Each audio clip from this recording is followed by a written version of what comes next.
Hi, my name's Nate Moore. I'm a member of the Melco applications team. And this morning I wanted to look at some of the tools and features that you may have seen myself or Scott, Mike, Sam, any of the other members use really quickly and kind of missed what it is that we did. Typically, we use these tools when we are creating designs or manipulating designs. And often when we're doing them in these videos, those tools are not the focus of what we're doing. And so we blast past to get to the point of what we're talking about, and you may miss the opportunity to learn how to use some of these shape manipulation, design creation tools. So I want to take a little bit of time to actually look at some of those tools. Some of the tools that we're going to be looking at are combine and subtract element. These are tools that can be used to merge fills together or knock out one fill from the other. So if you have overlapping elements, you can knock out the pieces from behind them. Change element type. I know that we've done this in the past, but it's a really, really handy little tool. What it allows you to do is select an element and say, hey, I want you, instead of being this type of element, to be this type of element, and you can swap them out, or you can just add one on top of the other. So that's a handy way to create a quick underlay for something or a quick border for something. So that's really handy for that. And offset outline. Take a fill and then make it a little bit bigger all the way around, or a little bit smaller all the way around, is another tool for creating just another element that is offset from the original.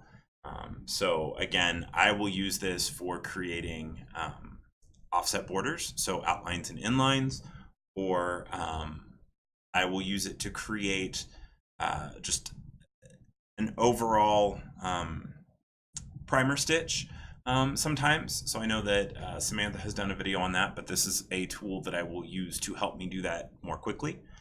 And then other ones that I have on my list for today, clipboard shapes and automatic shapes. Those are what I'll use to quickly mock up something or to get an idea of space in my design.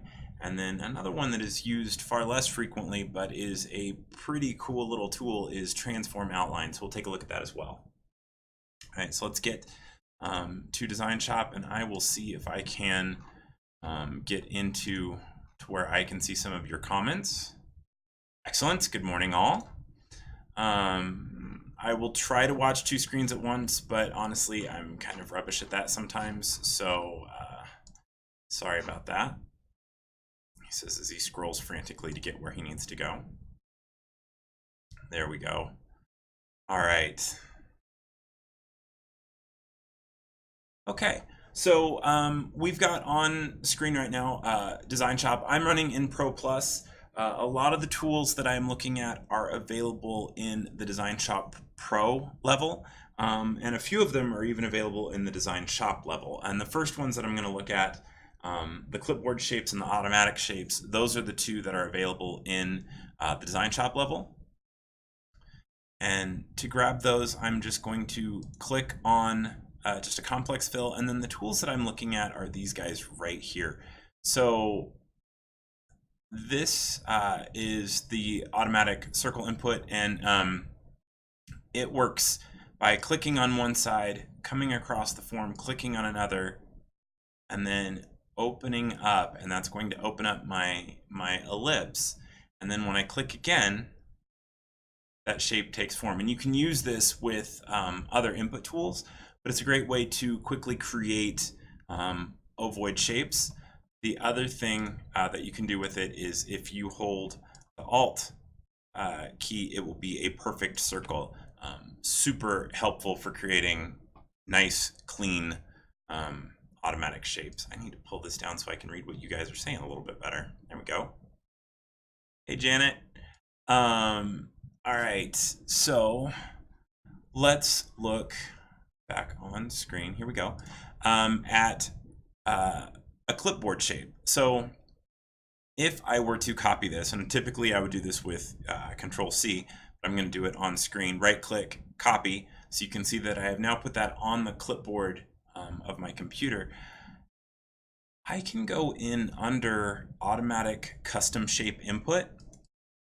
Not what I wanted to do, sorry. Too much coffee.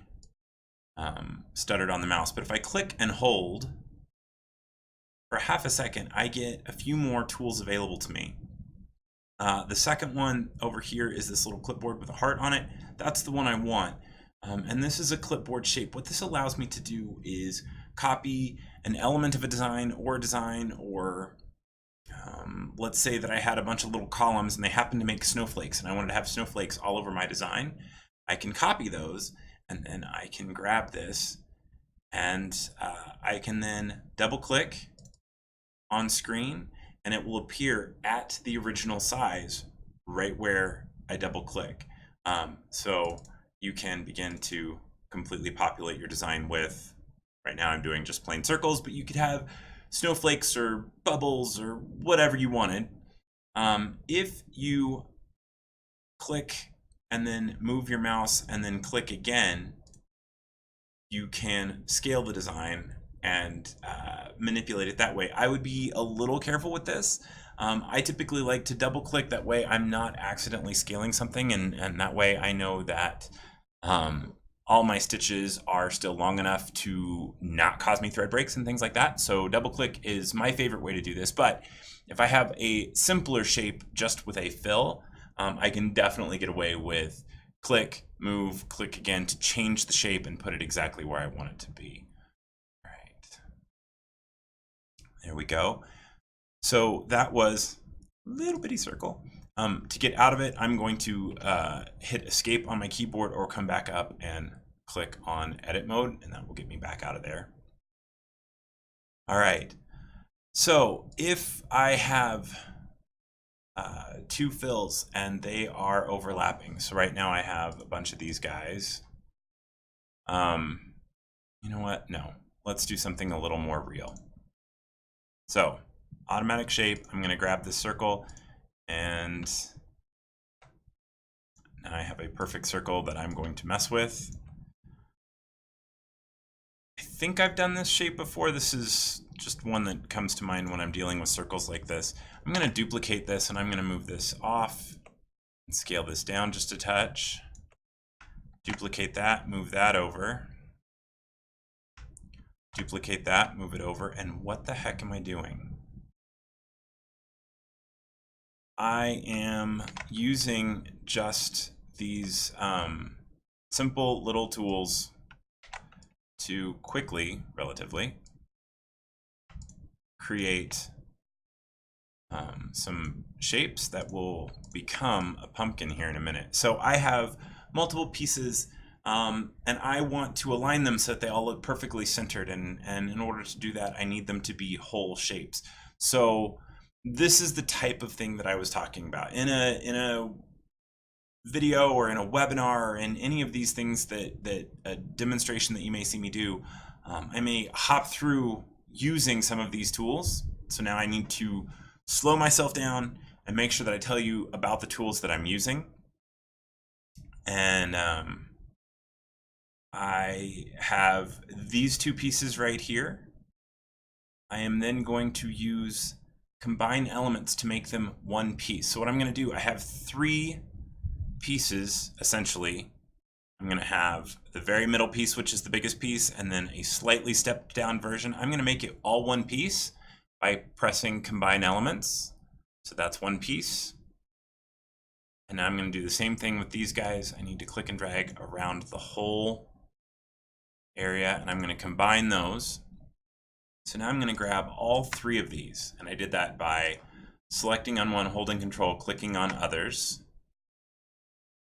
And now I'm going to align them centered. That looks really funny. And that looks a little less funny. It's still a little bit bigger than I want, so I'm going to move this down. I'm holding Alt to go from the center in. And now that starts to look like a pumpkin. So I'm using automatic shapes to create this.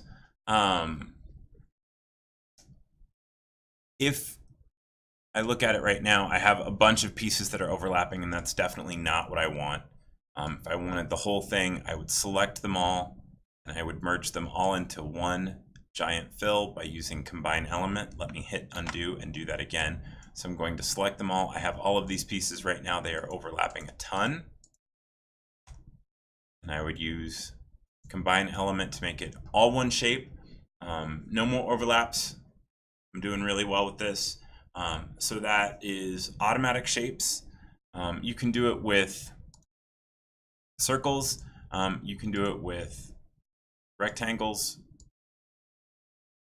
as well. The other thing I will do with these tools is if I know the size of wherever I'm placing my design, or if I only have a limited amount of space in which to embroider, it is not uncommon for me to grab a walk stitch, grab the rectangle, make this rectangle shape, and then I will come down to the size. I'll uncheck lock aspect ratio so that I can put in, I know that I have exactly 1.5 inches by 3 inches. I did that totally backwards. Oh no, I didn't.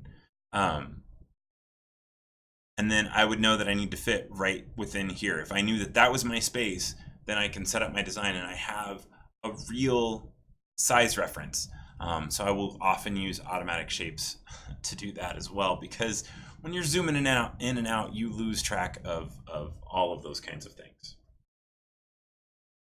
All right, so we've done combine element. Let's actually do subtract element. So let me get these out of the way. And I will do what? Let's do, yeah. Let's do a little triangle.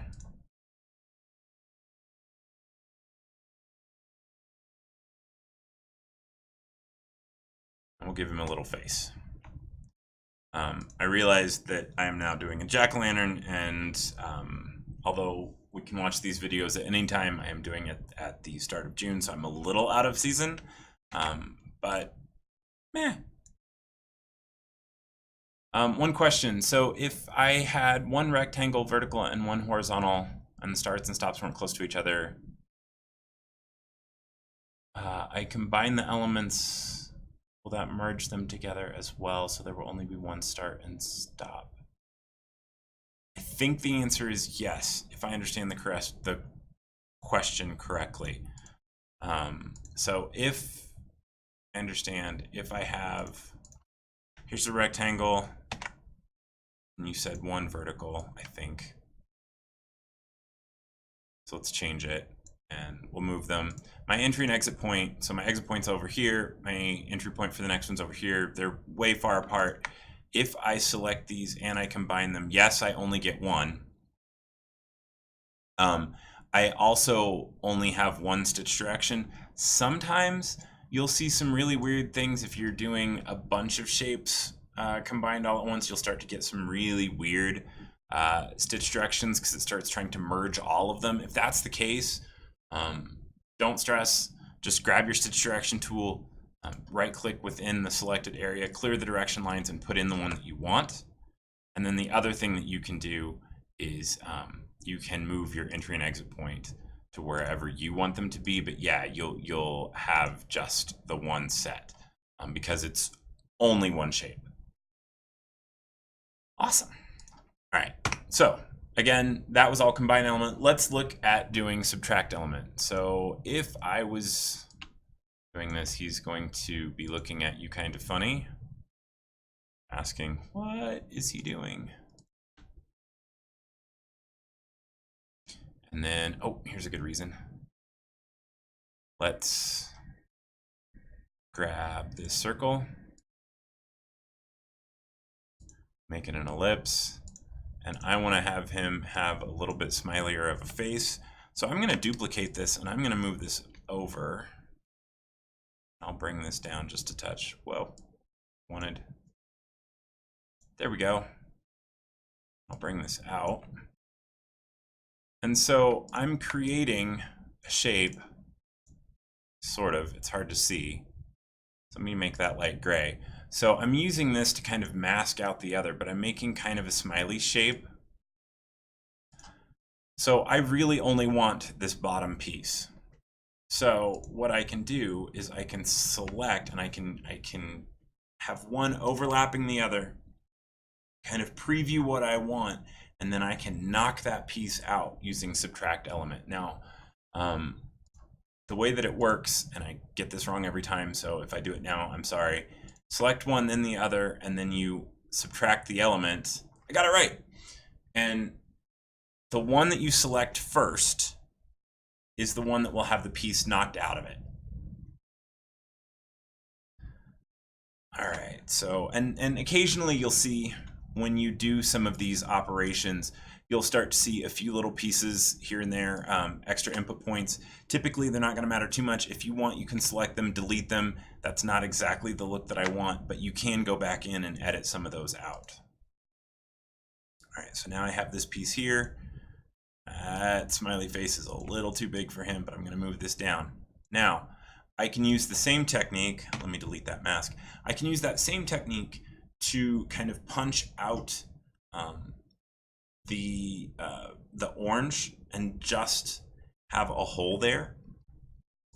So I can select the orange, select a smiley face, and then hit subtract element. And now, if I hide this black, you can see that he's got his little smiley face right there. And that's just a hole. If I was doing this and I was just sewing the orange, this would be fine. This would be kind of fun, actually, especially if I was sewing it on a black background. However, if I was sewing this on something and I just didn't want the extra stitches, and I was going to sew his mouth afterwards, this probably wouldn't end well for me, because if I look, everything's lined up exactly. Not so great for me. That's going to pull a gap. I don't like that. So let's do that again. So I'm selecting my fill. I'm going to delete the hole that I just put in there. And this time I'm going to do the same process, but I'm going to ask for a little bit more of an overlap. So if I have these two selected, these tools come up. Combine and subtract element. Huge fan of these. If you are looking at your software and you just can't find them, this is a Pro feature, so Pro and Pro Plus.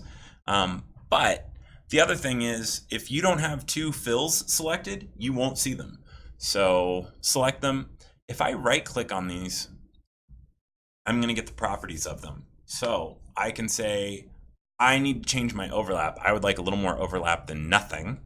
So I'm going to say 15-point overlap, and I'm going to hit OK. And now I'm going to subtract element, and it punched out that piece underneath. And if I zoom in, I have a nice little bit of overlap there, so I'm not going to pull a gap. But now I have fewer stitches underneath. So subtract element's a nice way to punch out pieces underneath. If you are using it, I think you guys have seen me use this before in other videos on like creating a giant monogram. I think.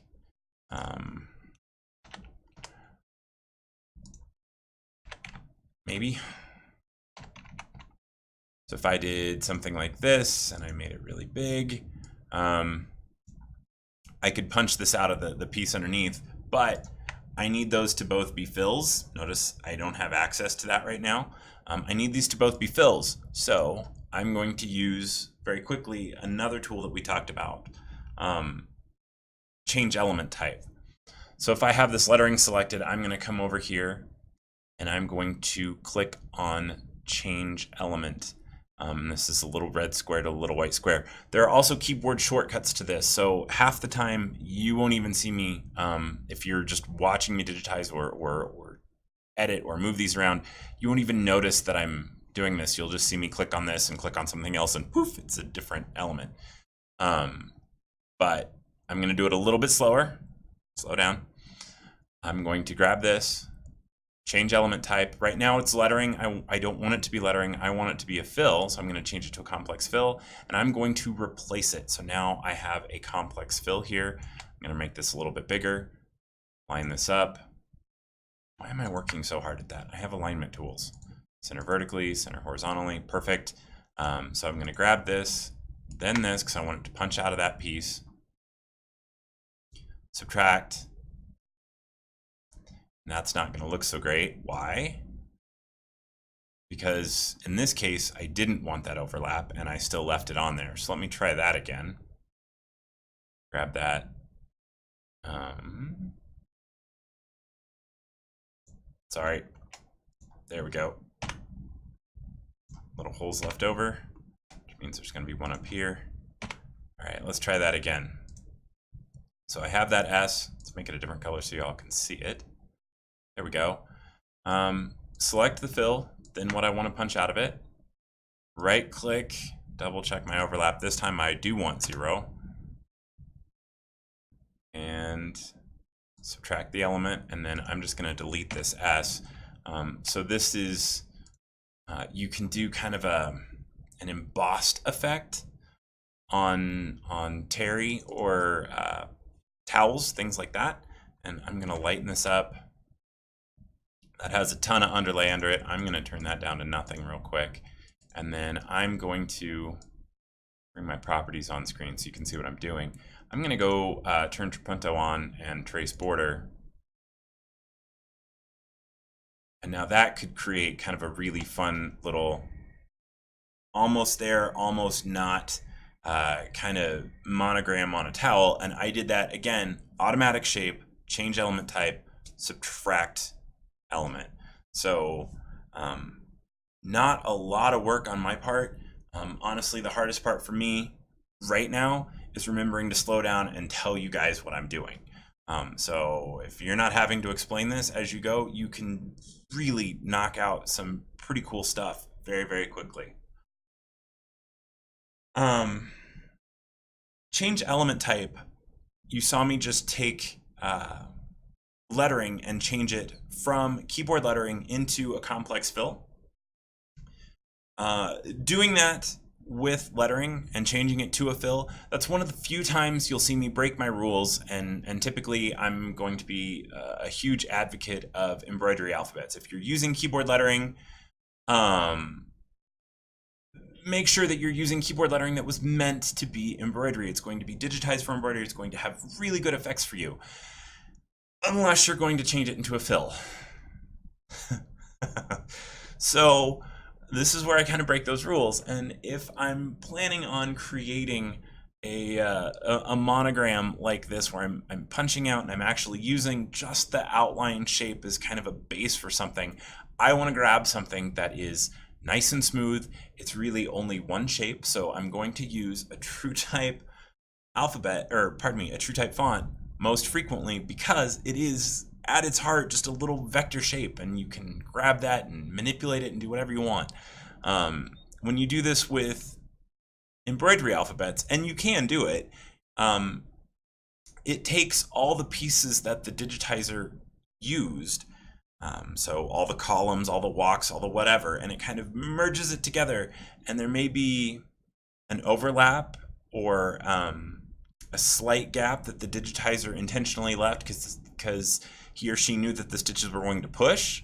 Well, change element type doesn't know that, and so you can occasionally end up with a few extra little points or input points, and that can make manipulation of the converted shape a little more difficult. If you start with the cleaner TrueType, this time I'm gonna say it's a lot easier to deal with.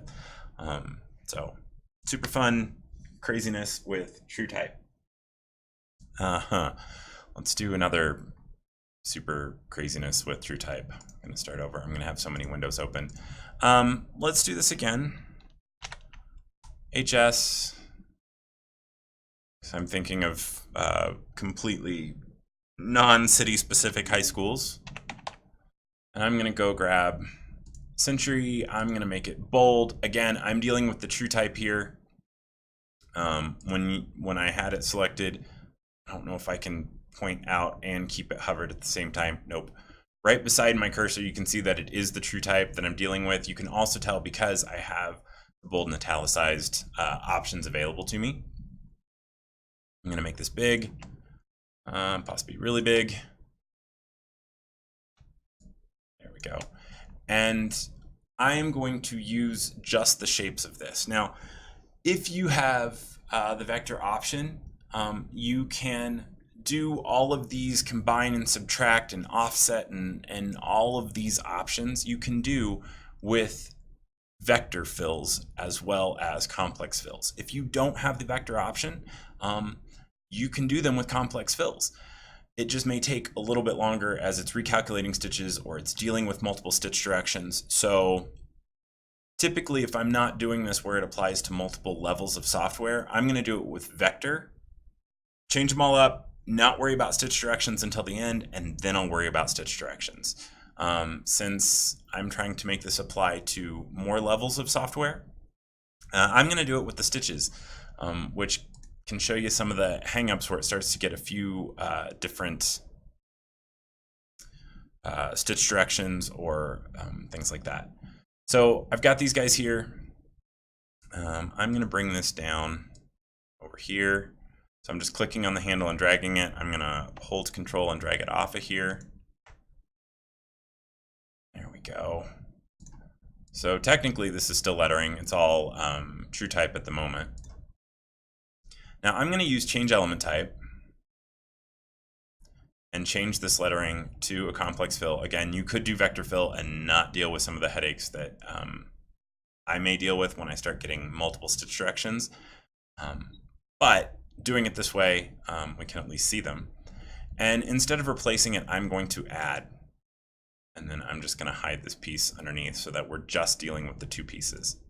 So I have the H and the S. What I'm going to do is create a bit of a background, a bit of an offset outline. You've got kind of some fun, almost patch type effects that you can use or create with this. So I'm going to duplicate this. I don't know that I need to, but in order to better illustrate what I'm doing, I think that's going to be easier for you guys to see. So right now I have the same thing in pink and then in yellow on top of it. I'm going to grab the pink underneath. I'm going to combine those elements.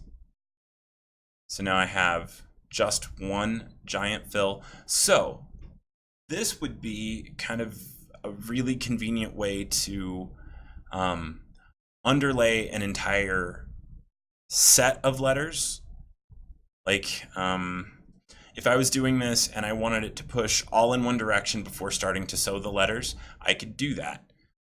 I would probably, so let me duplicate this again and hide the one that I don't want to deal with. I would go to Object and then Offset Outline. And what this allows me to do is take this fill and make it a little bit bigger or a little bit smaller, all the way around nice and evenly. And I will offset that by 10 points, and I'm going to go in, so my number's negative, and it just shrunk everything just a little bit. You can see this outline. And then for this, I might make a really, really light underlay. Let's do a 50-point density, and you can't see any of what's going on because the yellow's covering it. But now you can see, okay, it's a little bit overkill for this, but you get the idea. And I can say start here, and I want you to end up here, and I'm going to turn off all the extra underlay. So now I'm pushing all in one direction. So as it sews this out, see if I can do it slow enough by dragging it. Nope. Let's try this. There we go. It's going to push mostly up. There we go, as best it can. There we go. So you could stabilize both letters before you ever go and sew the other letters on top of it. And if I take this out of 3D and zoom in, I gave myself a little bit of a margin. So that's a nice way to kind of stabilize all of one area first. Bit of a sidetrack, not what I was going to do, but a nice option. All right, so let me delete that and let me go back to what I was originally going to do, which was take this pink, go Object, Offset Outline, and I'm going to go the other direction. I'm going to go quite a bit. Let's go 40 points, maybe? Yeah, that'll work. Yeah, I think that'll work. So now I have this piece here, and I can come in and delete some of these holes if I wanted to. And then another thing that you could do, or to be honest, I could have just offset it by a little bit more until those holes went away. Another thing that I can do is I want to delete this area right here. Since this isn't a hole and it's a bunch of input points, I'm just going to select all of those input points at once. With it selected, I'm going to hold shift and I'm going to click and drag a box, and that allows me to grab just those input points. So I just pointed to my own screen. I'm sorry, you guys. So with these input points selected, I'm going to hit delete and those input points will go away. Now I have just this outside edge. If I didn't want some of these others, it's getting a bit cluttered, I can come in and delete these as well. This may or may not be necessary. You might find it makes cleaner corners to have them or not have them. But we can look at that when we're starting to deal with like that corner we may want to look at in a minute. And this corner is getting a bit crazy. So I'm going to leave this here and do what I was going to do, and then we'll talk about it. So now I have these shapes. Let's go ahead and give this a border. So I'm going to select this fill. I'm going to go change element type, and I'm going to go to single line, and that's going to add just one line of stitching around the outside edge. And I'm going to add it, and then let's make that yellow again. Let's make that a little bit thicker. There we go. So I just changed the width up here. That has potential. All right. The problem with this is sometimes you start getting crazy corners, and you may need to edit some of these just a touch so that they begin to cap. This is not going to cap for me because I don't even think I have caps turned on. Nope. As soon as I turn it on, that started to go away. Now the problem was that I had an input point in here where that cap would form, and that's going to cause that to fail. So I'm going to delete that point, and that will help that one out. This one, yucky. All right, so I'm going to come out of where that would occur. I'm going to delete these others. That one's still not great, so I'm going to delete that. And delete that one too, just to kind of clean that up. That's looking a little bit better. And then the other thing, you may end up with something like this. What you may find helpful, like honestly, you could probably just start these two over again and do okay.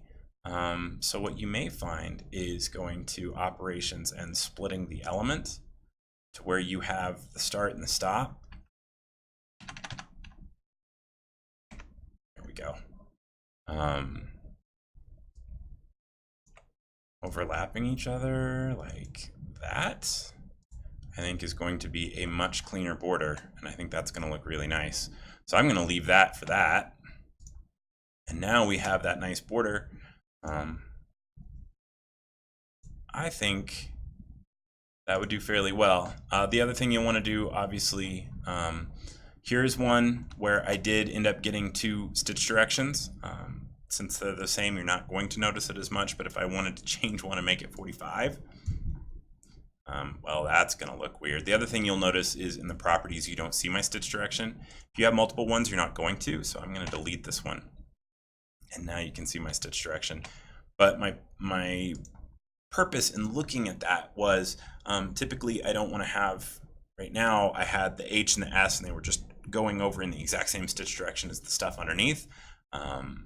That's not going to give me very clean edges. They're going to fall into each other, or they're going to pull gaps on ones going perpendicular. So I went to a slight angle. The other thing that you might even do, if the true type was looking nice enough, use that where you have different stitch directions going throughout the form, and that could work well too. So kind of some goofy, fun little tools. Let me undo and go back. Let me delete this lettering so we have just this. Goofy, fun little tools.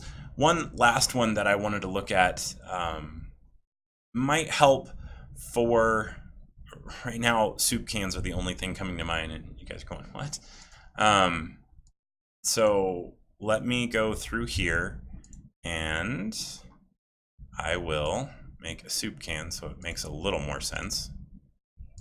There we go. I'm going to duplicate this, and then I'm going to use a fill, and I'm going to make a rectangle. What am I doing? I'm going to use a fill and the square tool to make a rectangle that matches. You guys are going to pretend that this is the best soup can you've ever seen. Why, yes, Nate, it's amazing. All right, so there we go. I'm going to combine those two real quick. There we go, and let's make it red because, you know, soup can. And what is he doing? All right, so if this was a logo that was being applied to some rounded surface, if it was just lettering, we have options for something like that, right? We have envelope where we can kind of bridge that and make it look about right. But what do we do if we have elements like this and we want them to match and match that curve? Like, how?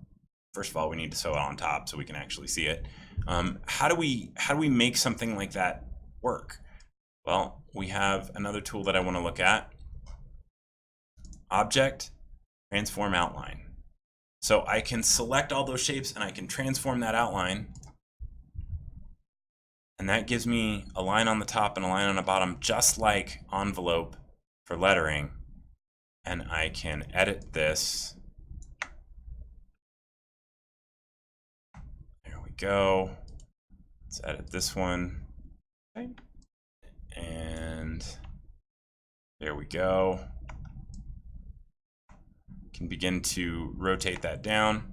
And as soon as I let go, that transform is finished. Not loving this line. I'm going to go up and edit it just a touch to finish it off.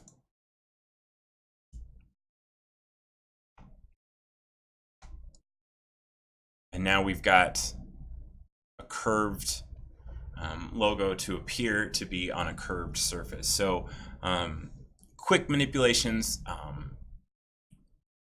just transforming designs and elements and shapes in ways that will make things a little bit faster or a little bit more unique and set your designs and monograms and embroidery apart from everybody else. These are some of the just sharp, quick little shortcut tools for manipulating those kinds of things. And so I hope that I've slowed down and actually talked about what I did enough that you guys don't think that it appears like magic anymore, and you can go back and get into your design shop and try it yourself. So I hope that helps, and thank you guys for watching. I will see you again next time. Thanks so much.